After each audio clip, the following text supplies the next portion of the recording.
Shalom saudara, saya datang di dalam nama Yesus. Saya datang membawa kabar baik dan saya percaya firman hari ini sangat penting ya. Ini bisa membantu kita semua untuk kita mengalami perlindungan yang terbaik ya. Berjalan di dalam hidup kekal itu yang Yesus sudah bawa ya.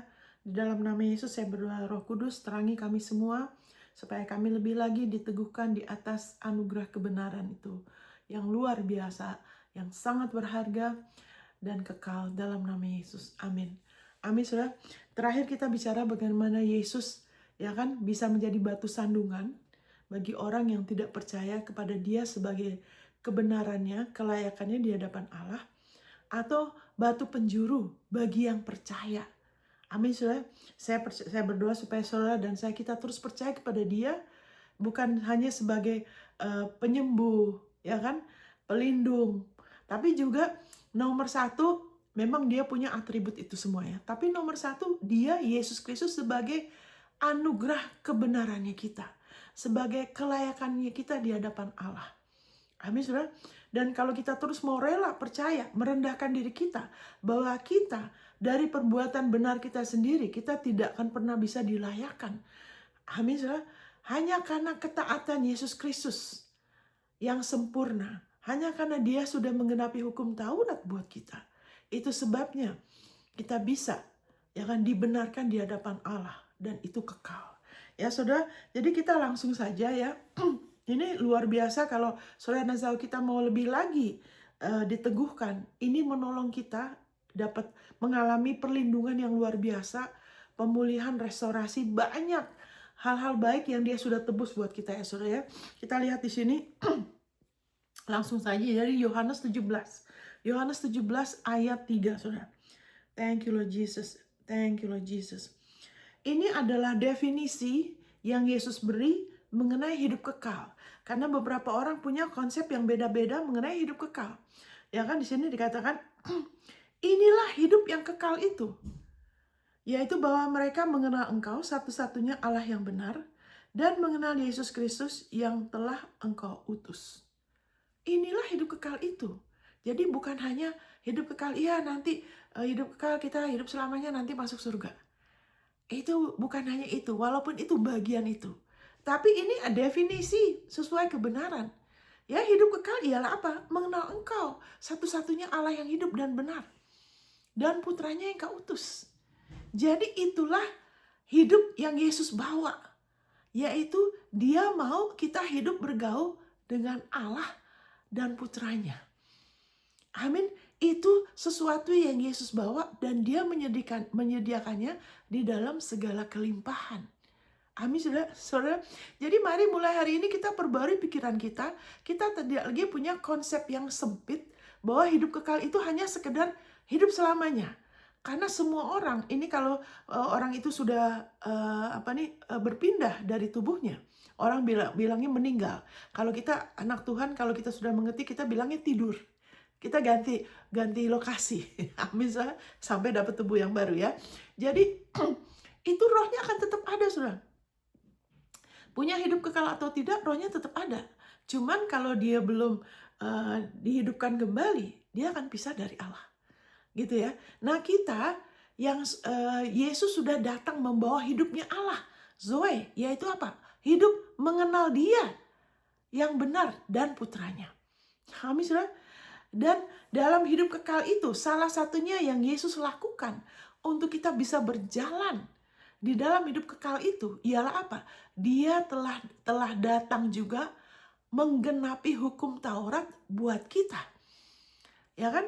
Di Roma kita tadi sudah baca, jadi hidup kekal itu kita rubah konsep kita, bukan hanya hidup selamanya, bukan soal masuk surga lagi atau masuk neraka. Kita sudah pasti nanti surga itu adalah pada rumah kita yang sebenarnya, tapi lebih dari itu. Jadi pengenalan ya saudara. Jadi kita sekarang ke Roma pasal 4, karena bagian dari hidup kekal ini adalah sesuatu yang Yesus lakukan, karena tanpa ini ya kan adalah mustahil untuk kita boleh menerima hidup kekal. Yaitu apa? Untuk kita bergaul sama Allah yang kudus, yang benar, yang sempurna. Tanpa ini Tidak mungkin. Ini adalah bagian yang Yesus lakukan sebagai misinya dia untuk memberikan hidup kekal untuk kita. Yaitu apa? Ya maaf, saya bilang Roma 4, sorry. Roma 10 ayat 4. Roma 10 ayat 4, Saudara. Ya kan? Sebab Kristus adalah kegenapan hukum Taurat, sehingga anugerah kebenaran. Ini sayangnya diterjemahkan bahasa Indonesia kebenaran. Harusnya anugerah kebenaran. Karena bicara mengenai posisi benar kita di hadapan Allah. Posisi benar Allah. Ya kan? Yang dianugerahkan kepada kita. Sehingga anugerah kebenaran diperoleh tiap-tiap orang yang percaya. Jadi Kristus adalah kegenapan hukum Taurat. Sehingga anugerah kebenaran diperoleh tiap-tiap orang yang percaya. Kenapa saudara punya anugerah kebenaran? Kenapa kita punya anugerah kebenaran? Kenapa kita punya posisi di mana kita bisa berdoa di dalam nama Yesus? Kita punya akses kepada kasih karunia-Nya, kita punya akses dengan keberanian ke tata kasih karunia-Nya. Kenapa? Karena kita sudah dianugerahkan sebagai benar dan kita sudah diberikan hak memakai nama Yesus. Amin, saudara. Kenapa? Karena Yesus sudah menggenapi hukum Taurat untuk kita, supaya kita bisa terima anugerah kebenaran. Amin, saudara. Jadi sehingga dari situ kita mengatakan kita sudah mati dalam dosa kita dan kita dihidupkan kembali. Amin, saudara. Pelanggaran kita sudah diampuni sepenuhnya dan kita sudah dilahirkan kembali dari Allah. Ingat, Allah itu kudus. Dia tidak mungkin bisa melahirkan anak yang tidak kudus atau kurang kudus. Amin, saudara. Dikatakan 1 Yohanes 5 ayat 1, yang percaya Yesus adalah Kristus, lahir dari Allah. Saudara lahir dari Allah. Saudara dan saya, kita sudah terima hidup kekal. Yaitu apa? Pengenalan akan Allah dan putranya. Kita sudah punya. Amin, saudara. Tapi sayangnya waktu kita lahir baru, kita tidak terus diarahkan untuk kita lebih mengerti hidup kekal itu apa. Cuman dibilangin, oh supaya kamu nggak masuk neraka. Kalau kamu nggak terima Yesus, waduh, nanti kamu harus tanggung dosamu sendiri.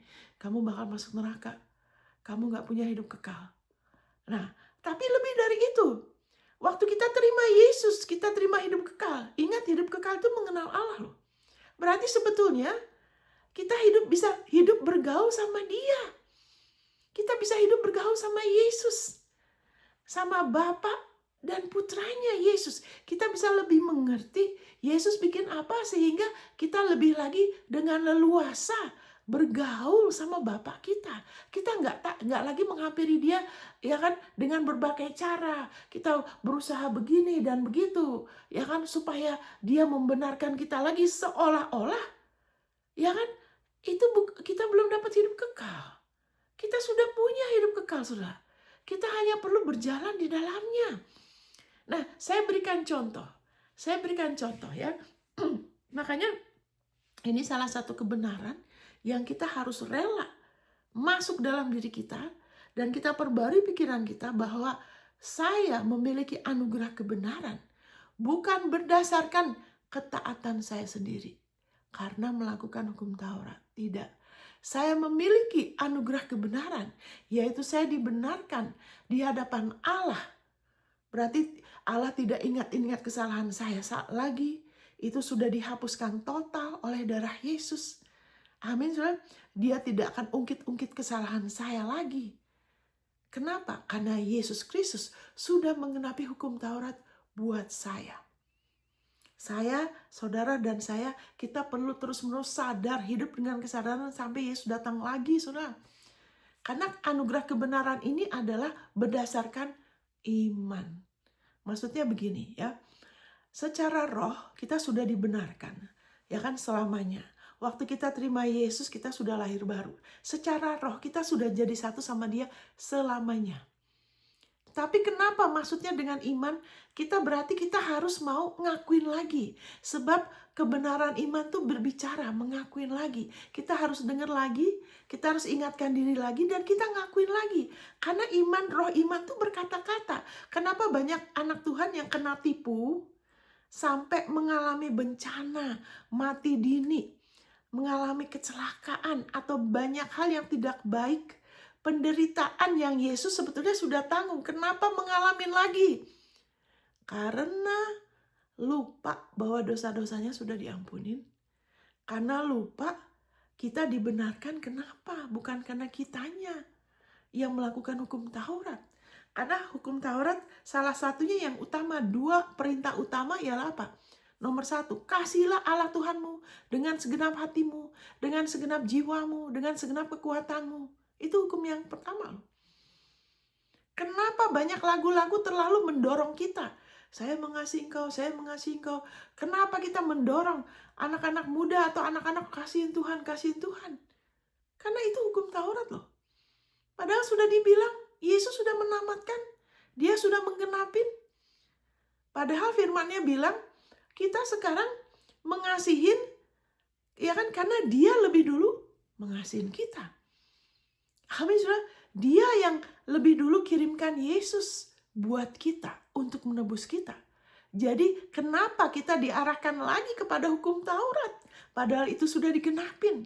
Nanti tidak bisa lepas dari kebiasaan buruk, dari kebiasaan dosa, kebiasaan yang tidak baik, dari pekerjaan daging. Kenapa? Karena diseret kembali. Makanya biarlah ini jadi pewahyuan dalam diri saudara. Bukan sesuatu yang kita hafal. Kita iman itu bukan hafalan loh, saudara. Haleluya. Kita biarlah ini sesuatu yang hidup, saudara. Saudara ingat, saudara renungkan. Ini salah satunya ya. Amin, saudara. Haleluya. Nah, saya beri contoh. Jadi saudara, itulah yang Yesus sudah bawa. Kiraku syukinda, aku datang untuk membawa hidup. Yaitu membawa apa? Pengenalan akan Bapa. Fellowship. Kamu bisa kenal Bapa secara langsung, saudara. Amin. Dia sudah menaruh rohnya di dalam diri saudara. Saudara disebut anak-anak Allah. Dikatakan di 1 Yohanes pasal 3, betapa besarnya, oh haleluya, kiraku betapa besarnya kasih Bapa kepada kita. Sehingga kita disebut anak-anak Allah. Dan memang itu demikianlah kita. Memang this is what we are. Itu adalah kita yang sebenarnya. Kita yang percaya kepada Yesus, kita adalah anak-anak Allah. Haleluya, dunia tidak mengenal kita yang sebenarnya. Sebab dunia tidak mengenal dia. Tapi saudara mengenal dia. Kalau saudara sudah menerima Yesus, saudara sudah punya pengenalan akan dia. Amin, saudara. Saya ngomong ini saya menyayangkan ya. Karena anak-anak Tuhan lebih mau ke Tuhan lewat orang lain. Ya kan, lewat pendeta, lewat si Anwo, dia kelihatannya lebih sering berdoa. Dia kelihatannya imannya lebih besar. Padahal saudara sudah punya pengenalan akan Tuhan. Saudara punya akses sama dia. Bapak mengenal saudara. Dia tahu berapa banyak rambut di kepala saudara. Dia tahu nama saudara. Dia panggil nama saudara secara pribadi. Dia tahu saudara. Dia tahu apa yang saudara rasakan. Dia tahu apa yang saudara sudah alamin dan yang saudara akan alamin. Dia tahu semua dan dia mengasihi saudara dengan kasih yang sangat besar. Saya berdoa hari ini supaya saudara lebih lagi sadar. Saudara punya Bapa surgawi. Bukan lagi Bapa di sorga. Karena dia sudah menaruh rohnya. Roh Kudus. Bagian dari dia di dalam diri saudara. Saudara sudah lahir dari dia. Saudara sudah kudus 100%. Seperti dia karena darah Yesus. Karena Yesus sudah menggenapi hukum Taurat untuk saudara dan saya. Sehingga ketaatan Yesus, kelayakan dia, itu diperhitungkan kepada kita. Amin, saudara. Itu namanya anugerah kebenaran. Jadi saya berdoa supaya hari ini apa yang saya bagikan menggerakkan saudara untuk mau percaya. Untuk mau mulai kasih respon. Lebih lagi mau, walaupun mungkin masih takut-takut. Karena mungkin saudara sering banyak dengar dari berbagai macam orang, opini, pendapat, bahkan kesaksian ya. Oh begini dan begitu. Bahkan orang-orang yang dianggap penting. Tapi tidak sesuai dengan kebenaran firman. Kabar baik, saudara sudah punya hidup kekal. Saudara sudah punya akses pengenalan kepada Bapa dan Putranya. Dia sudah lebih dulu mendekatkan dirinya kepada saudara. Dia sudah lebih dulu merendahkan dirinya untuk dipermalukan di hadapan orang melalui Putranya. Yesus bilang apa? Yang ngelihat aku ngelihat Bapa. Dia tidak salah. Manusia yang menolak, tapi dia tidak pernah berubah. Dia rela dirinya dipermalukan, dipukulin, diludahin. Dia yang ciptain kita loh. Amin, saudara. Dia yang taruh kemampuan yang luar biasa dalam diri kita. Ya kan, dia sudah ciptakan banyak hal untuk kita sebagai manusia, untuk kita bisa nikmatin, untuk kita bisa berkarya seperti dia. Tapi manusia menolak dia, tapi dia tidak pernah berubah kasihnya. Makanya dikatakan dia mengasihi kita dengan kasih yang sangat besar. Wow. Dia rela merendahkan dirinya. Asalkan saudara dan saya bisa diselamatkan. Asalkan saudara dan saya mau lagi hidup bergaul dengan dia. Menikmati persekutuan dengan dia dan putranya, saudara. Dia berkehendak menghajar putranya dengan kesakitan, dengan penderitaan, supaya saudara dan saya, ya kan, jangan terhilang, jangan selama-lamanya pisah dari dia di dalam kengerian kekal, di dalam penderitaan yang tidak habis-habis. Dia tidak rela itu, saudara. Wow, Yesus tekun, ya kan, mengatasi salib. Tekun waktu dia dipukulin, waktu dia merasakan sakit yang luar biasa, dipermalukan di hadapan orang, ditelanjangin, dipukulin, dianiaya luar biasa, dijadikan dosa, ditinggalkan oleh Allah sebagai hakim. Dia bilang, Alkitab mengatakan dia tekun mengatasi itu karena ada sukacita. Dia bisa melihat bagaimana saudara dan saya, kita diselamatkan. Haleluya. Terima kasih Tuhan Yesus. Terima kasih Bapa.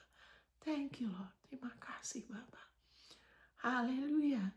Saudara, dia bisa melihat saudara diselamatkan, sudah disembuhkan, sudah dipulihkan, sudah punya hubungan pribadi sama Bapa, saudara bisa bergaul sama Yesus, saudara bisa dihibur, saudara bisa punya masa depan yang luar biasa karena dia tanggung itu semua bagi saudara dan saya. Wow, amin. Saya kalau ngomong ini rasa mau nangis ya saudara. Betapa besarnya kasih dia saudara. Apalagi apa yang saya alamin. Sudah hampir memati saudara. Sudah tinggal minum itu obat tidur. Sudah saya taruh di samping saya. Tapi kasihnya dia menggerakkan orang-orang untuk berdoa buat saya. Pasti ada yang berdoa buat saya. Karena setiap hari ada orang yang mati bunuh diri. Saya tidak. Pasti ada yang berdoa buat saya. Makanya saudara, ayo saudara terus berdoa. Berdoa untuk orang-orang lain ya. Berdoa punya belas kasihan. Yang orang-orang yang saudara pikir, oh gak mungkin dia orangnya kok jahat sekali, dia gak mungkin diselamatkan. Bagi Allah gak ada yang mustahil. Doakan orang-orang saudara. Saya ini contohnya, contoh kemurahan Tuhan. Kasihnya dia yang menggerakkan orang-orang untuk berdoa buat saya. Orang-orang untuk peduli sama saya. Yang ada yang saya musuhin, saudara, ada pendeta yang saya musuhin. Karena iblis gak mau saya diselamatkan. Dia tidak mau saya punya hidup kekal. Dia tidak mau saudara juga diselamatkan. Tapi kami bersyukur Bapa untuk kasih-Mu yang besar atas kami. Sehingga kami dijadikan anak-anak Allah, anak-anak-Mu Bapa. Terima kasih Abah, terima kasih Tuhan Yesus. Amin saudara, haleluya. Itu belok sedikit ya. Thank you Lord Jesus. Jadi kita sudah punya hidup kekal. Nah, sekarang gini saudara, kita harus tahu bahwa Allah itu dia adalah kasih, tapi dia juga adalah adil, dan dia adalah kudus. Dia benar 100%. Allah tuh gak bisa seenaknya. Kadang-kadang ada yang mengajarkan, wah Allah itu penuh kuasa, dia bisa, bagi dia tiada kemustahilan. Benar, tapi terus dia bisa bikin apa aja. Saudara, dia tidak bisa bikin apa aja loh. Ada hal yang dia tidak bisa. Salah satunya ialah dia tidak bisa berdusta. Allah itu tidak bisa berdusta. Karena kalau dia berdusta, berarti dia menyangkali dirinya. Alkitab bilang saya gak akan nyangkalin diri saya. Gak mungkin. Itu itu salah satu yang dia tidak bisa.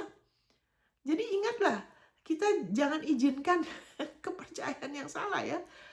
Dia tidak bisa berdusta dan dia tidak bisa melakukan yang jahat. Amin, saudara. Jadi kalau ada kesan seolah-olah tanpa sebab dia melakukan yang jahat, nggak mungkin, saudara. Dia tidak akan menyakiti saudara dan saya karena dia dibatasi sifatnya kasih. Dia tidak akan melakukan apapun yang tidak adil. Karena dia benar, itu sebabnya dikatakan inilah kasih itu. Bukan kita yang mengasihi dia, tapi dia yang telah mengasihi kita dan menyerahkan putranya bagi pendamaian dosa kita. Kenapa harus disebut putranya? Kenapa hidup kekal itu harus Bapa dan putranya? Karena tanpa penebusan Yesus, kita semua tidak akan bisa dapat hidup kekal. Kita nggak bisa diselamatkan, saudara, tanpa dua hal ini. Pengenalan akan Bapa dan putranya. Kasih Allah, penebusan Yesus. Itu kasih Allah yang sempurna. Amin, saudara. Karena dikatakan juga di Ibrani, saya bacakan. Ya kan, di Ibrani 9 ayat 22. Nanti saya ceritakan contoh ya. Satu pribadi yang saudara mungkin pernah dengar. Kalau saudara mengerti ini, saudara dilindungin dari bencana, kecelakaan, ya kan, termasuk anak saudara ya. Ibrani 9 ayat 22, dan hampir segala sesuatu disucikan menurut hukum Taurat dengan darah. Segala sesuatu disucikan dengan apa? Dengan darah. Dan tanpa penumpahan darah tidak ada pengampunan. Makanya jangan pernah lupa, saudara. Tanpa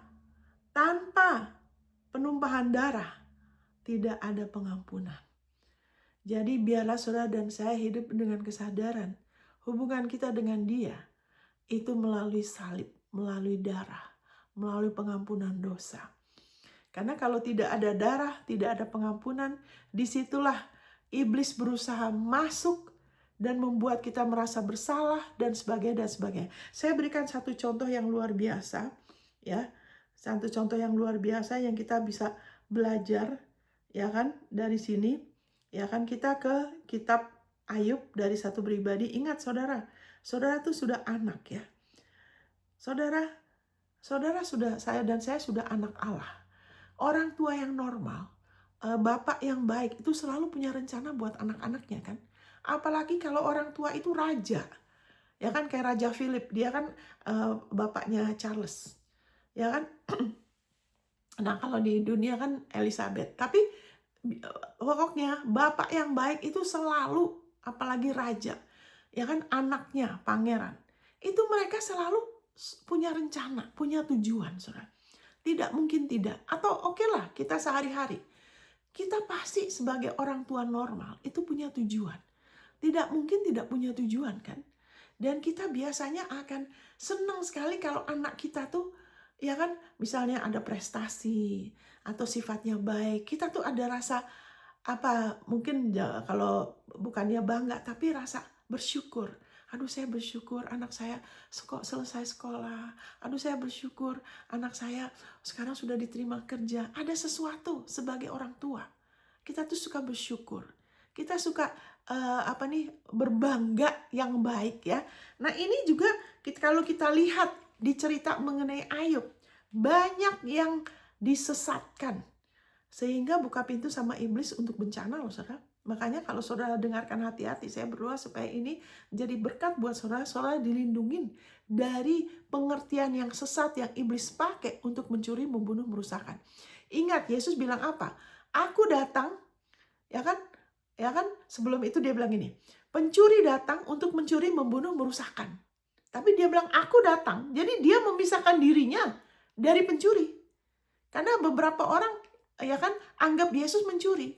Wah, anakku kecelakaan. Oh, itu teguran dari Yesus. Oh, aku bangkrut. Itu teguran dari Tuhan. Tidak, dia bilang, itu bukan aku loh ya. Aku datang untuk apa? Memberikan hidup. Untuk memberikan kepada engkau pengenalan akan Bapa dan Putranya. Untuk memberikan kepada engkau restorasi, ya kan? Hidup yang luar biasa. Peningkatan, pemulihan, perlindungan, umur panjang. Yang terbaik itu, aku datang buat itu. Karena di dalam hidupnya Allah tidak ada gelap.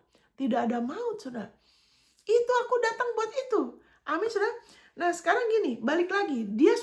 Allah sudah jadi Bapak kita. Dan dia juga sebagai pencipta. Amin. Dia senang kalau manusia itu melakukan yang baik karena Allah itu dia Allah yang baik. Dia bisa baik kepada yang jahat dan yang tidak baik dan yang baik. Dia memberikan hujan kepada yang baik dan tidak baik karena dia sifatnya baik. Amin, saudara. Nah, kita lihat di sini. Nah, kalau kita baca kitab seperti ini ya, yang sebelum Yesus bangkit ya, kita harus tahu posisi kita tidak sama sama mereka loh. Jadi kita harus baca dengan kesadaran itu ya, saudara. Nih, kalau saudara baca di sini, ya kan saya singkat saja karena waktu ya. Ada seorang laki-laki di tanah Uz bernama Ayub. Orang itu saleh dan jujur. Ia takut akan Allah dan menjauhi kejahatan.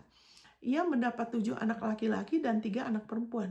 Ia memiliki 7.000 ekor kambing domba, 3.000 ekor unta. Waduh, banyak sekali ya. 500 pasang lembu, 500 keledai betina, dan budak-budak dalam jumlah yang sangat besar. Pegawainya besar sekali. Ini saya seperti satu kampung sendiri, saudara ya. Sehingga orang itu adalah yang terkaya dari semua orang di sebelah timur. Wow. Terus mereka, ini saya singkat aja, mereka biasanya pesta. Setiap kali setelah pesta, Ayub memanggil mereka, menguduskan mereka, ya kan, terus dia persembahkan korban sebanyak sejumlah mereka. Siapa tahu mereka mengutukin Allah dalam hati. Dia mau pastikan anak-anaknya oke. Itu normal ya, saudara. Nah, kemudian pada suatu hari datanglah anak-anak Allah menghadap Tuhan. Di antara mereka datanglah juga iblis. Nah, kalau orang tidak mengerti, langsung ngajar begini saja tanpa tahu kenapa ada iblis di antara mereka, saudara. Allah tidak kerja sama iblis loh. Kenapa? Ini kan anak-anak Allah. Kenapa ada iblis? Karena tempat itu, ya kan, bukan Allah yang kasih. Allah itu kudus. Kenapa iblis bisa nyusup? Itu dia peroleh dari Adam. Itu tempat anak-anak Allah. Tapi Adam kasih kepada iblis. Ya, sampai di sini saya mau terangkan dulu bahwa sekarang ini setelah Yesus bangkit, itu tempat sudah nggak ada. Iblis sudah tidak bisa. Alkitab mengatakan, Yesus bilang, aku melihat iblis seperti kilat jatuh dari langit. Kenapa? Karena dia waktu itu ada di situ, karena dia dapat dari Adam. Makanya waktu dia mencobai Yesus, dia bilang apa? Semua ini kekayaan dunia, kemuliaan dunia, aku kasih karena itu dikasih ke aku. Yang kasih dia, itu bukan Tuhan. Yang memberi tempat itu kepada iblis adalah Adam. Karena itu sebetulnya tempat itu dimiliki oleh Adam. Dulu manusia diciptakan bersekutu sama Tuhan. Tapi dia kasih tempat itu sama iblis. Makanya di dunia ini banyak masalah karena hal itu. Itu harusnya diajarkan di gereja-gereja dari awal. Sayangnya tidak diajarkan demikian. Makanya kita harus mau belajar. Amin, saudara. Saya tahu itu setelah berapa tahun jadi anak Tuhan loh. Yang harusnya dari awal diajarin ya, saudara ya. Jadi itu tempat itu adalah tempatnya Adam yang iblis dapat karena dia sudah tipu Adam. Adam ya kan, dia tipu Hawa ya. Nah, maka bertanyalah Tuhan kepada iblis, dari mana engkau? Lalu jawab iblis kepada Tuhan, dari perjalanan mengelilingi dan menjelajahi bumi. Lalu bertanyalah Tuhan kepada iblis, apakah engkau memperhatikan hambaku Ayub? Sebab tiada seorang pun di bumi seperti dia, yang demikian saleh dan jujur, yang takut akan Allah dan menjauhi kejahatan. Nah, di sini Tuhan bangga dia sama Ayub. Ayub itu orangnya baik loh. Ya kan? Wah, Ayub tuh takut akan Allah, dia jujur, dia saleh. Tuhan memuji Ayub loh, saudara. Lalu jawab iblis pada Tuhan, apakah dengan tidak mendapat apa-apa Ayub takut akan Allah? Nah, saudara, di sini mulai. Ya kan, disinilah mulai. Bukankah engkau yang membuat pagar sekeliling dia dan rumahnya serta segala yang dimilikinya? Apa yang dikerjakannya telah kau berkati dan apa yang dimilikinya makin bertambah di negeri itu. Tapi coba ulurkan tanganmu ya. Tapi ulurkan tanganmu dan jamahlah segala yang dipunyainya. Ia pasti mengutuki engkau di hadapanmu. Maka firman Tuhan kepada iblis, nah, segala yang dipunyainya ada dalam kuasamu. Hanya janganlah engkau mengulurkan tanganmu terhadap dirinya. Kemudian pergilah iblis dari hadapan Tuhan. Perhatikan, saudara. Tuhan hanya bilang, nah, dia ada yang dipunyainya, dia ada di tanganmu. Saudara, Yang menaruh Ayub di tangan iblis siapa, saudara? Bukan Tuhan. Bukan Tuhan. Ya kan? Yang menaruh Ayub di tangan iblis itu Ayub. Ya kan? Nah kalau saudara baca, nah itu kan kemudian setelah itu ada bencana anak-anaknya, ya kan, anak-anaknya kena angin dan sebagainya, mereka semua mati, ya kan. Sesudah gitu, sebentar saudara, thank you Lord. Kemudian dia sendiri terkena kayak borok, ya, bisul-bisul gitu kan, ya kan. Kenapa bisa begitu? Apakah Allah tidak bisa melindungi dia? Saudara, perhatikan baik-baik. Karena banyak orang salah ngajar mengenai ini dan ini buka pintu sama iblis loh. Bahkan ada yang nyanyi, waduh biar tubuhku hancur. Saudara, di dalam nama Yesus ketahuilah, Yesus sudah, ya kan, dia sudah menderita kesakitan, semua rasa sakit. Dari semua penyakit juga termasuk di jiwa. Ya kan, sakit hati, penolakan, saudara pernah dilecehkan, saudara pernah dipermalukan, Yesus sudah tanggung. Kita nggak perlu tanggung lagi. Firman mengatakan di Yesaya 53, ganjaran untuk keutuhan kita, termasuk jiwa kita, sudah ditimpakan kepada Yesus. Oleh bilu-bilunya kita sudah disembuhkan. Kita nggak perlu lagi diganjar. Kenapa ada yang bikin lagu seperti itu? Karena main comot ayat ini tanpa mengerti, dan itu buka pintu sama iblis, saudara. Iblis tidak bisa kalau tidak ada buka pintu, atau kalau tidak ada pintu. Kalau kita tidak diteguhkan bahwa kita dibenarkan karena Yesus yang sudah menggenapi hukum Taurat, terus kita mau lagi coba menggenapi seperti belum selesai, itu akan buka pintu sama iblis, seolah-olah kita membuktikan kerohanian kita, kesungguhan kita, pengorbanan kita. Itu tidak perlu. Kalau kita lebih tahu gimana kita dikasihin, betapa besarnya pengorbanan Yesus, kita akan jadi orang-orang yang mau mengasihi Tuhan. Amin, saya mengasihi dia. Kenapa? Karena saya bersyukur, saya tahu saya dikasihin. Itu menolong saya loh, saudara. Mau mengasihi dia, mau hidup buat dia. Karena saya tahu sekali dia mengasihi saya, itu buahnya. Kalau anak-anak Tuhan yang tahu dikasihin dan benar-benar pasti mau mengasihin. Itu yang benar. Amin, saudara. Ya Mbak, tunggu balik dulu. Karena begini saudara, jadi dari situ saya sangat singkat sekali. Terus dia duduk sama teman-temannya, ini masalahnya. Ya kan, dia ada teman-teman 3 orang. Dan mereka ini berusaha, ya kan, meyakinkan Ayub, ya kan, kamu sih masih kurang benar begitu loh. Ya kan? Kamu masih kurang benar, Kak. Ayub bilang, aku udah jadi mata untuk orang buta. Aku bantu janda-janda. Aku itu udah yang terbaik aku bisa lakukan. Dia nggak tahu lagi harus bikin apa. Ingat saudara, tidak ada yang bisa dibenarkan karena melakukan hukum Taurat kan. Nah itu masalahnya. Ya kan? Dari situ kalau kita tidak diteguhkan bahwa kita ini sudah dibenarkan karena Yesus, kita geser dari situ, akan ada rasa takut. Tapi dari segala itu semua, ya kan, kenapa Allah bisa bilang gini ya, waktu itu ya, waktu hartanya diambil, dia bilang, nah dia ada di tanganmu. Ingat, yang buka pintu untuk iblis, itu Ayub. Ya kan, karena kalau iblis itu kalau nggak ada pintu, tidak bisa, Allah juga. Allah tidak akan paksakan dirinya. Kalau kita tidak percaya, dia tidak bisa. Kalau kita percaya, baru dia bisa bekerja.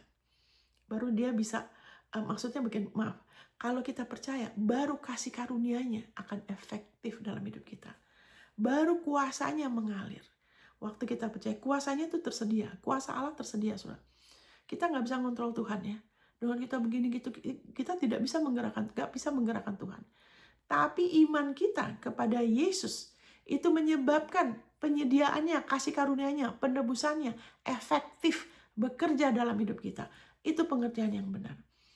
Amin, saudara.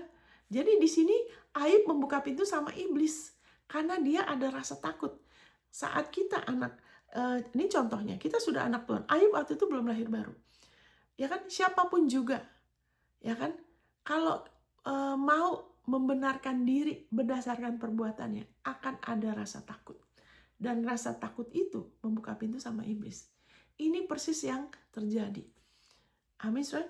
Jadi dari situ kemudian iblis bilang, ya dia masih boleh coba kalau kasih penyakit. Dia pasti nggak percaya kamu. Nah itu kan, buka pintu sama iblis kan, ya kan? Karena haleluya, thank you Lord Jesus. Karena mau terus berdiri atas perbuatan benar. Saat kita mau terus-menerus berdiri atas perbuatan benar kita, itu seperti kita mendayung, nggak pernah sampai, saudara. Tidak pernah ada damai yang tetap. Selalu merasa kurang. Saya sudah begini, saya sudah begitu. Kayaknya masih kurang terus. Masih tidak ada damai. Seperti apa yang saya lakukan ini nggak pernah cukup.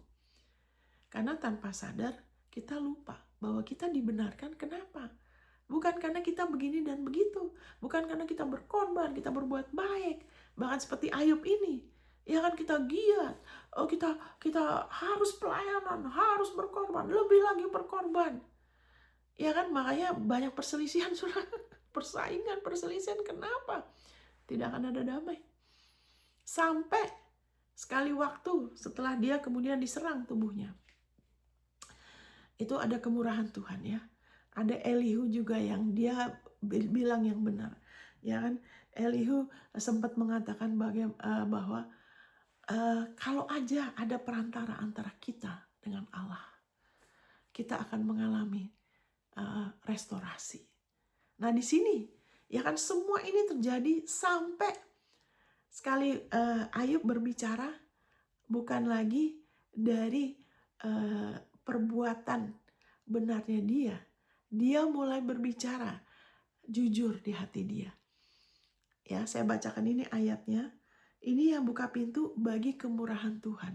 Saat kita sama seperti Abraham, apa bedanya Abraham dengan Ayub? Abraham percaya Tuhan itu baik.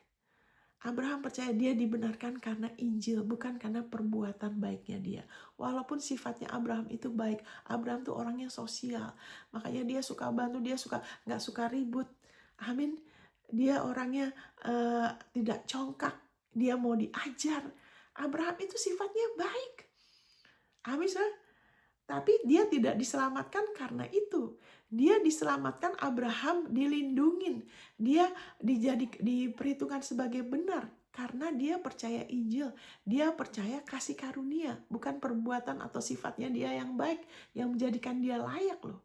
Itu Roma 4 kalau saudara baca. Nah di sini saya katakan, saya bacakan ya. Kenapa dari situ ada perubahan? Buka pintu bagi Allah. Perhatikan. Di Ayub 19 ayat 25 sampai 27. Tetapi aku tahu penebusku hidup.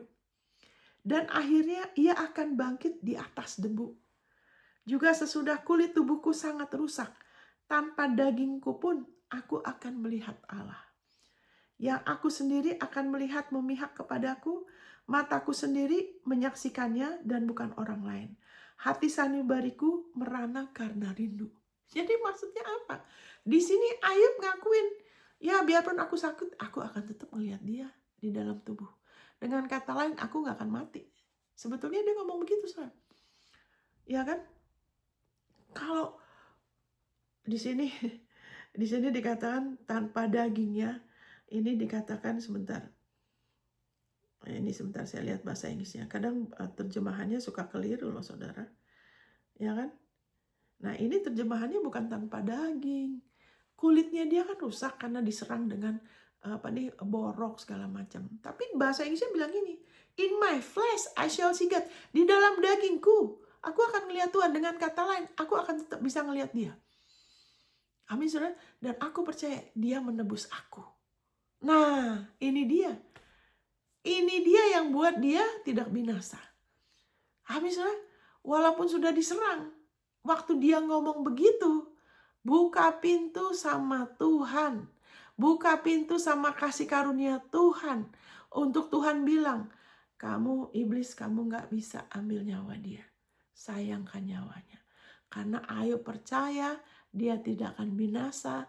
Dan waktu dia mengatakan, aku percaya dia bukan lagi Tuhan, tapi dia penebus. Dia menebus aku. Ayub mengakuin akhirnya bukan perbuatan benarku yang menjadikan aku oke, tapi Dia yang menebus aku.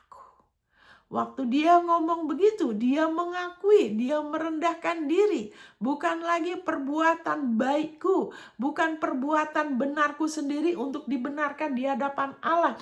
Bukan kelayakanku sendiri yang menjadikan aku oke, tapi penebus. Tuhan adalah penebusku, my redeemer. Disitulah buka pintu bagi kasih karunia Allah untuk dicurahkan. Ingat, iman sebesar biji sesawi itu cukup bagi Allah untuk bekerja. Karena Dia Bapa yang baik. Dia menciptakan kita bukan untuk kita dihancurkan. Tapi kadang-kadang kita sendiri yang membatasi Dia bekerja. Dengan kita bermegah pada perbuatan kita atau pada yang lain-lain. Bermegah pada apapun, saya nggak tahu lah. Yang harusnya Alkitab bilang kalau mau bermegah, bermegah di dalam Tuhan. Karena segala sesuatu yang kita punya dan kita akan pernah punya, itu semua berasal dari Dia. Jadi tinggikan Dia. Itu 1 Korintus 1 ayat 31. Barang siapa mau bermegah, bermegahlah di dalam Tuhan. Dan itu tidak perlu iman yang besar, itu hanya perlu kerendahan hati, saudara. Untuk kita sadar, kalau sekarang aku bisa rajin berbuat baik, terima kasih Bapa, karena Engkau yang lebih dulu baik sama aku. Aku bisa mengasihin karena Engkau lebih dulu mengasihin aku. Aku bisa giat, ya kan, ikut kegiatan gereja, bantu yatim piatu, janda-janda, ikut doa. Terima kasih, kekuatan itu dari Engkau. Engkau yang membuat aku mampu melakukan apa yang baik, yang membuat aku mampu menjadi berkat buat yang lainnya. Engkaulah kekuatanku. Aku dibenarkan karena Engkau. Engkau yang lebih dulu baik sama aku. Engkau yang lebih dulu mengasihi aku. Engkau yang menyerahkan putramu untuk aku. Itu sebabnya aku bisa terus ada kekuatan melakukan yang baik. Amin, saudara. Ini saya baru dibukakan ini, saudara. Bagaimana Ayub hanya di dalam kelemahan dia udah salah percaya, salah fondasi. Dia tadinya mau kenal Tuhan, ya kan? Dari apa? Perbuatan baik. Dia rasa udah oke. Ya kan? Saya diberkatin, saya baik kok orangnya. Makanya Alkitab mengatakan di Amsal, barang siapa mengandalkan hartanya akan jatuh. Saat kita menganggap keberadaan kita karena yang lain selain Kristus, itu cuma tinggal tunggu waktu aja, pasti akan ada tersandung. Ada kekecewaan, ada sakit hati, ntar ada kepahitan, ada sesuatu. Pasti. Karena segala sesuatu yang bukan berdasarkan Kristus, batu karang itu tidak tahan uji. Dan puji Tuhan ya, ini sesuatu yang indah ya. Jadi bahasa Inggrisnya lebih cocok, ya kan? Karena dia tidak mati, bukan kalau tanpa daging berarti dia mati dong. Tidak, dia bilang dalam dagingku pun. Walaupun kulitnya dia udah rusak, aku tetap melihat Tuhan. Saudara nggak usah nyanyi seperti itu ya. Ada lagu seperti itu. Saya sudah doakan supaya orang-orang dibukakan. Tidak perlu mengalami seperti itu. Yesus sudah dihancurkan. Tuh dia kulitnya sudah rusak buat kita. Dia sudah dihancurkan. Oleh bilu-bilunya kita sudah disembuhkan.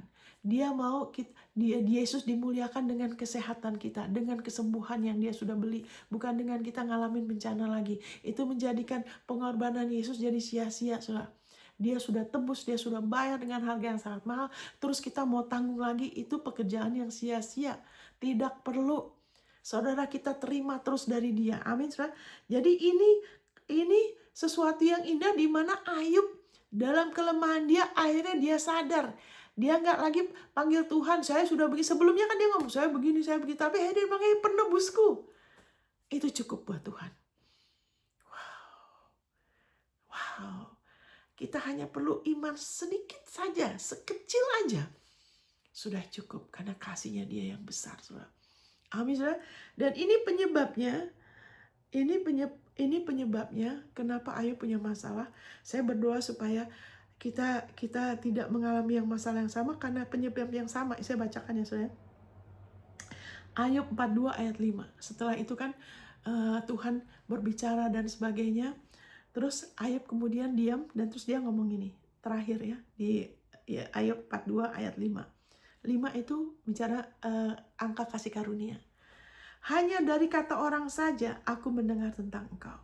Tetapi sekarang mataku sendiri memandang engkau. Jadi ini masalah kebanyakan anak Tuhan juga.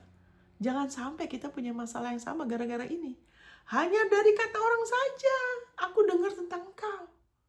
Tapi sekarang mataku sendiri memandang engkau. Saudara, bagaimana saudara memandang Allah Bapa? Apakah saudara lihat sebagai Bapa yang kejam? Sebagai Bapa yang menuntut? Saudara berpatokan pada perjanjian lama, karena perjanjian lama tuh Allah harus terus menerus. Karena manusia yang minta, mau dibenarkan karena apa? Hukum Taurat. Ya kan? Tuh Allah nggak mau. Dia mau seperti dulu Adam dan Hawa, dia mau manusia dibenarkan. Maksudnya gini, waktu dikasih pohon 2 macam pilihan, pohon kehidupan dan pohon pengetahuan yang baik dan buruk.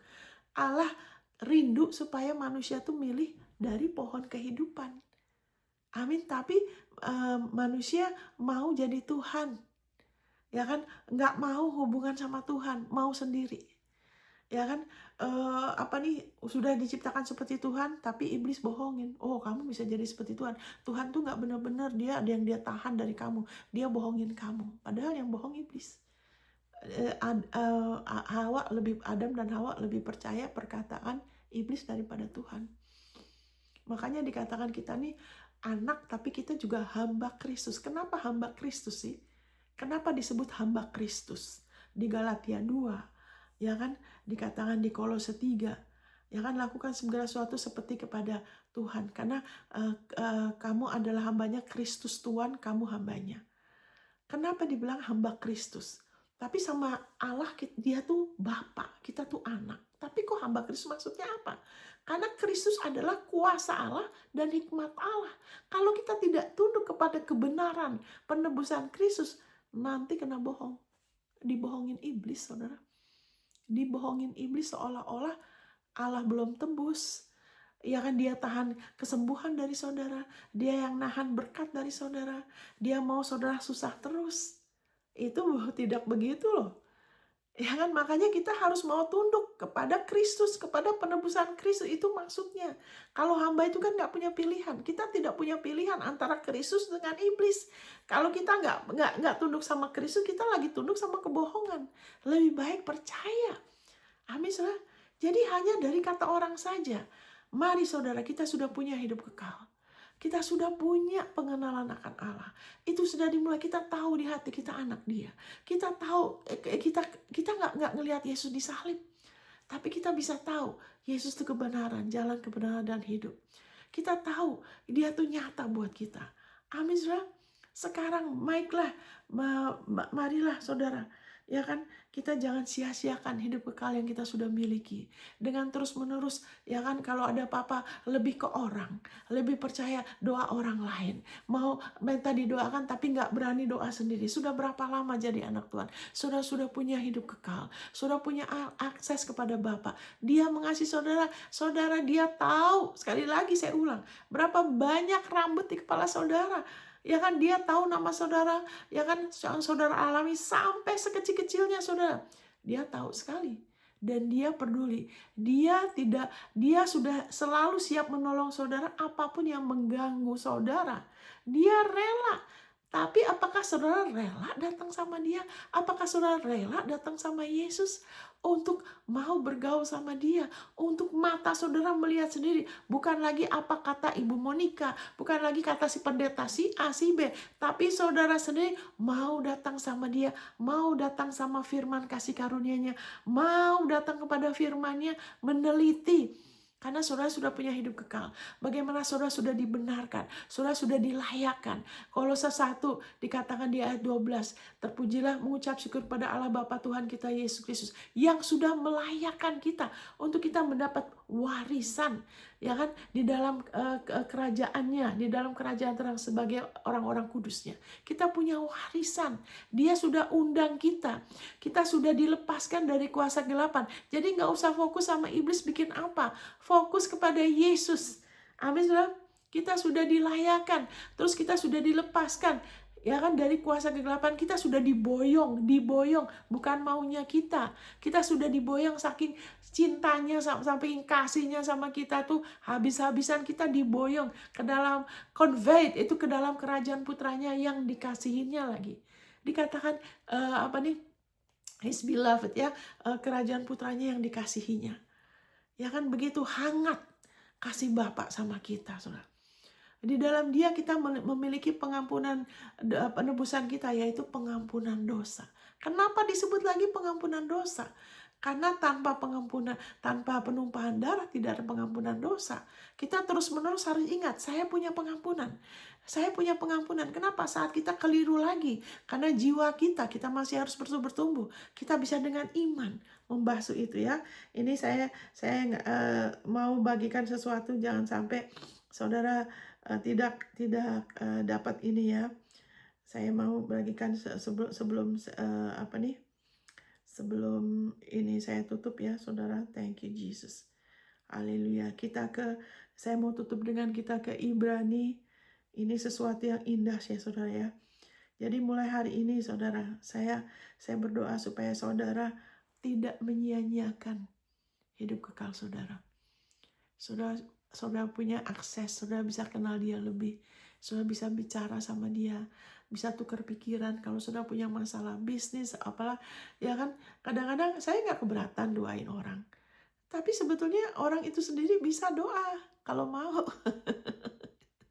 Boleh kalau pertama-tama baru kenal Tuhan, tapi kalau sudah lama kenal Tuhan, terbuka saudara.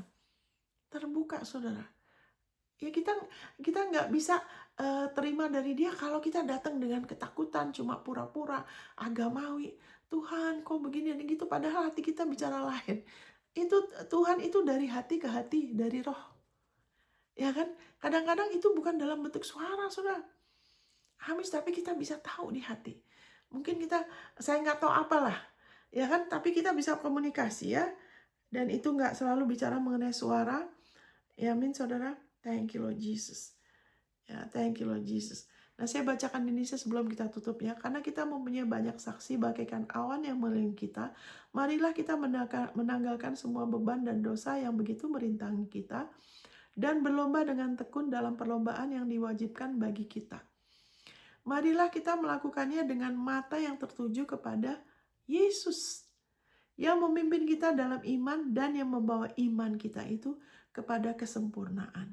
Yang dengan mengabaikan kehinaan tekun memikul salib, ganti sukacita yang disediakan bagi Dia yang sekarang duduk di sebelah kanan Allah, tahta Allah. Ya kan? Haleluya. Ingat, Dia memimpin kita dalam iman dan membawa iman itu kepada kesempurnaan. Dia menolong saudara. Saat saudara, saya kok lemah ya, saudara gini ya. Minta tolong Dia. Tuhan tuntun aku. Aku harus gimana? Ayat mana yang aku perlu renungkan? Aku harus gimana? Saya sering ngomong begitu, saudara. Itu nolong kita, saudara. Kadang-kadang Dia tuntun kita mungkin bahasa roh dulu. Kadang-kadang saya mau nyanyi dulu. Saya mau nulis ayat dulu. Dia akan tuntun kita. Dengar khotbah yang mana ya, kan banyak. Dia akan tuntun kita, saudara. Juga melalui mentor yang Dia taruh dalam hidup kita yang mengarahkan kita kepada Yesus, bukan kepada tradisi agamawi. Amin, saudara. Dan di sini dikatakan, ini ayat yang ini ya, ingatlah selalu akan Dia yang tekun menanggung bantahan yang sehebat itu terhadap dirinya dari pihak orang-orang berdosa, supaya jangan kamu menjadi lemah dan putus asa. Ini yang saya mau tekankan, ingatlah selalu akan Dia. Saudara sudah punya hidup kekal. Mari saudara, perhatikan, terima firman-Nya. Saudara sudah diperhitungkan sebagai benar. Saudara punya anugerah kebenaran. Saudara punya akses kepada kekayaan kasih karunia-Nya. Saudara sudah punya nama Yesus. Saudara sudah ada Roh Kudus dalam diri saudara selama-lamanya loh. Allah tidak akan pernah meninggalkan saudara, tidak akan pernah membiarkan saudara. Makanya dikatakan jangan cinta uang. Ya kan, jangan jadi hamba uang. Kenapa? Dia bilang cari dulu kerajaan Allah. Nanti Dia mau ngajarin saudara. Dimana saudara tidak usah setengah mati. Seperti Adam kena kutuk. Ya kan, onak duri, stres, harus gimana? Aduh, bayar ini susah, harus. Dia bilang, kamu pakai waktu ya. Kenapa? Karena Dia sudah tebus saudara. Dia mengasihi saudara. Tidak susah untuk nanya dia, saudara. Tidak susah loh. Ya kan pernah saya kadang-kadang baca-baca cuma lagi santai aja duduk sekali waktu, saya pernah berapa tahun yang lalu. Ini sesuatu yang unik ya. Jadi saya ingat kan waktu itu saya lagi di tempat tidur, saya lagi santai baca-baca. Udah gitu saya bilang, Tuhan ini satu kata apa sih artinya? Dengan santainya saya ngomong itu, saudara, itu hari Sabtu malam. Hari Minggunya saya keluar kota ke satu gereja, pendetanya lagi mengajarkan satu kata itu yang saya tanya semalam sebelumnya loh. Kebetulan tidak. Begitu ya, saudara ya. Terus ada komunikasi ya, sama mengalami apa, Tuhan ini gimana ya. Ya kadang-kadang nggak langsung ya, tapi nanti tiba-tiba kayak diterangin gitu loh. Lagi baca apa, nanti mungkin lagi baca buku apa, lagi ngomong sama siapa, dia terangin, saudara. Banyak hal, ya kan, dimana hubungan kita sama dia secara pribadi, saudara perlu mulai. Karena kalau saudara nggak mulai, tidak akan bisa, saudara. Itu perlu dialami, saudara. Amin, saudara, bahwa dia sudah memberkati saudara dengan segala berkat, saudara. Saudara sudah dilayakkan loh. Sama seperti saudara bisa belajar mengenai berenang ya. Berapapun teori saudara belajar mengenai berenang, kalau saudara tidak masuk ke air, tidak praktek, sampai kapan nggak akan bisa berenang, saudara, kalau cuma teori. Bagaimana firman-Nya ini supaya lebih hidup, saudara? Bagaimana supaya ya kan kasih karunia-Nya tidak sia-sia, janji-janji yang luar biasa. Bagaimana, saya bukan patokan sih, tapi lihat Ayub ini, Ayub aja, ya kan, dimana waktu dia bilang penebusku, bukan lagi Tuhan supaya aku dibenarkan, supaya anakku dilindungi, jangan harus benar, nggak boleh salah. Tuhan, jangan sampai aku salah. Dia bilang aku selalu takut. Nah itu kan, aku kurang apa lagi? Waktu dia bilang penebus, Engkau yang tebus aku. Aku menyerah, aku percaya kepadamu. Amin, saudara. Semuanya dirubah, semuanya dipulihkan. Allah juga mau memulihkan saudara. Siapa yang saudara andalkan hari ini? Perbuatan benar saudara? Kegiatanmu? Amin, saudara. Apa Yesus, kebenarannya dia, ketaatan dia? Waktu saudara juga mau ngakuin, memang saya masih perlu bertumbuh. Memang banyak hal saya belum tahu. Tapi saya tahu satu hal, penebusku hidup. Yesus, Engkau sudah tebus aku. Engkaulah penebusku. Engkaulah anugerah kebenaranku. Saudara perlu hikmat. Yesus, Engkaulah hikmatku. Hikmat Allah bagiku. Yesus, Engkau, saudara merasa, aduh saya masih belum benar. Saya masih belum kudus. Saya punya kebiasaan buruk. Terimalah. Yesus, Engkaulah kekudusanku. Amin, saudara. Saudara akan ada damai. Saudara bermegah. Ya kan, kalau iblis ingatkan, wah kamu begini dan begitu, mana mau Tuhan bergaul sama kamu, Tuhan marah sama kamu. Saudara ingat, tidak, Yesus adalah kekudusanku, Yesus adalah anugerah kebenaranku, Yesus adalah penebusku. Aku bermegah di dalam dia. Aku akan terus dipulihkan, sama seperti Ayub. Semuanya yang hilang itu, Tuhan pulihkan 2 kali lipat, saudara. 2 kali lipat kehormatan, 2 kali lipat semuanya. Amin, saudara. Haleluya.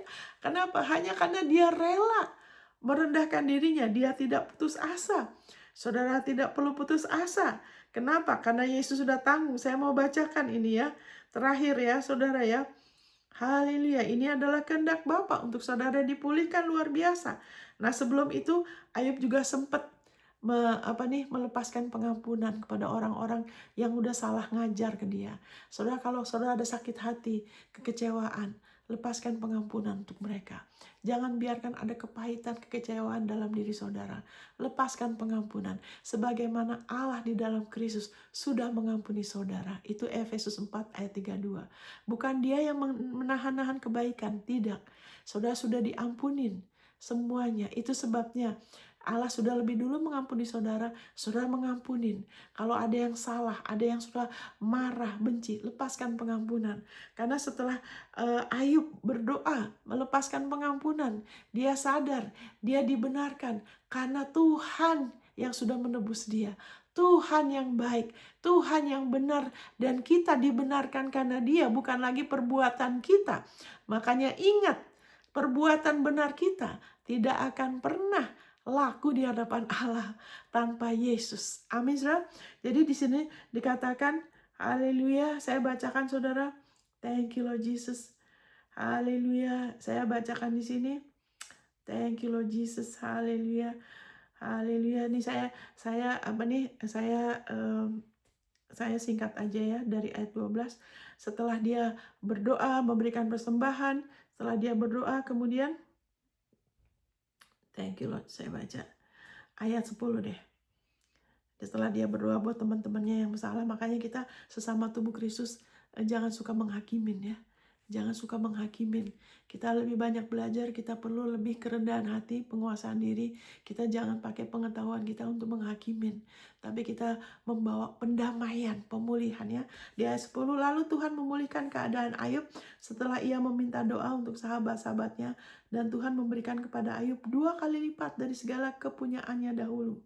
Amin sudah. Ini saya singkat aja ya. Mereka semua datang, dia Tuhan pulihkan 2 kali lipat. Dan di ayat yang terakhir, Tuhan memberkati Ayub dalam hidupnya yang selanjutnya lebih daripada dalam hidupnya yang dahulu. Haleluya. Kalau Ayub saja belum lahir baru mengalami ini, apalagi saudara dan saya. Ini warisan saudara dan saya, restorasi yang luar biasa. Amin. Ia mendapat Tuhan memberkati Ayub dalam hidupnya yang selanjutnya lebih daripada dari hidupnya yang dahulu. Haleluya. Ia mendapat 14.000 ekor kambing domba, 6.000 unta, 1.000 pasang lembu, 1.000 ekor keledai betina. Nah, kalau sekarang ini berarti pegawai, perusahaan, properti. Amin, saudara. Mungkin bangunan, hotel, banyak hal ya, proyek, saya nggak tahu. Ia juga mendapat 7 orang anak laki-laki dan 3 orang anak perempuan. Dan anak perempuan yang pertama diberi namanya Yemima, Kezia, dan Kerenhapu. Di seluruh negeri tidak terdapat perempuan yang secantik anak-anak Ayub. Haleluya, restorasi. Dan mereka diberi ayahnya milik pusaka, maksudnya warisan, di tengah-tengah saudara laki-laki. Sesudah itu Ayub masih hidup 140 tahun lamanya. Ia melihat anak-anaknya dan cucu-cucunya sampai keturunan yang keempat. Maka matilah Ayub tua dan lanjut umur. Tidak dibilang dia sakit-sakitan juga, saudara. Amin, saudara. Saya berdoa Bapa di dalam nama Yesus supaya kami semua yang mendengar ini mau lebih lagi ingat bahwa kami sudah diperhitungkan sebagai benar karena Yesus sudah mengenapi hukum Taurat buat kami. Untuk kami mau rendah hati, untuk terus-menerus mau terus sadar keberadaan kami sekarang. Itu semua kelayakan kami karena Yesus, karena jeripayah Yesus. Untuk kami terus mau bertekun dan memakai ini semua, jati diri kami sebagai orang benar. Haleluya. Dan untuk kami juga mau berjalan dalam hidup kekal yang kami sudah terima. Kami tidak mengabaikan hidup kekal ini dengan terlalu sibuk mengajar ini itu yang sebetulnya semuanya sudah Engkau sediakan di dalam Kristus. Karena firman mengatakan Engkau sudah menjadi Bapa kami, Engkau Bapa yang baik, Engkau sudah siapkan semuanya untuk kami, lebih dari cukup, termasuk pengampunan, restorasi, jalan keluar, hikmat, penghiburan, identitas yang baru, halil kehidupan yang berbuah dan berhasil. Terima kasih Bapa, itu karena Engkau yang baik. Engkaulah yang sudah memberikan Redeemer, penebus untuk kami. Terima kasih untuk Yesus yang sudah Kau kasih sebagai penebus kami, sehingga kami gak usah tebus diri kami dengan jeripayah kami sendiri, dengan segala bentuk penderitaan yang tidak perlu. Walaupun kami ada tantangan, tapi kami tahu segala tantangan itu tidak akan lebih dari kekuatan kami, karena Engkau selalu sediakan jalan keluar. Dan Bapa, kami bersyukur apa yang Yesus sudah tanggung, segala kutukan kami gak usah tanggung lagi. Terima kasih Bapa, terangi kami lebih lagi untuk kami boleh menikmati hidup kekal ini, hidup bergaul dengan Engkau, menikmati kasih-Mu setiap hari. Terima kasih. Dan kami juga percaya di dalam nama Yesus saya berdoa untuk setiap saudara yang mendengar ini, saudara mengalami pemulihan yang luar biasa, pemulihan yang luar biasa. Lepaskan pengampunan termasuk pada diri saudara sendiri. Ingatlah saudara dilayakkan karena Yesus. Terima pengampunan untuk diri saudara sendiri, untuk yang lain, dan biarlah saudara mengalami terus restorasi yang luar biasa di dalam nama Yesus. Amin. Amin, saudara. Tuhan memberkati. Sampai ketemu di episode berikut. God bless.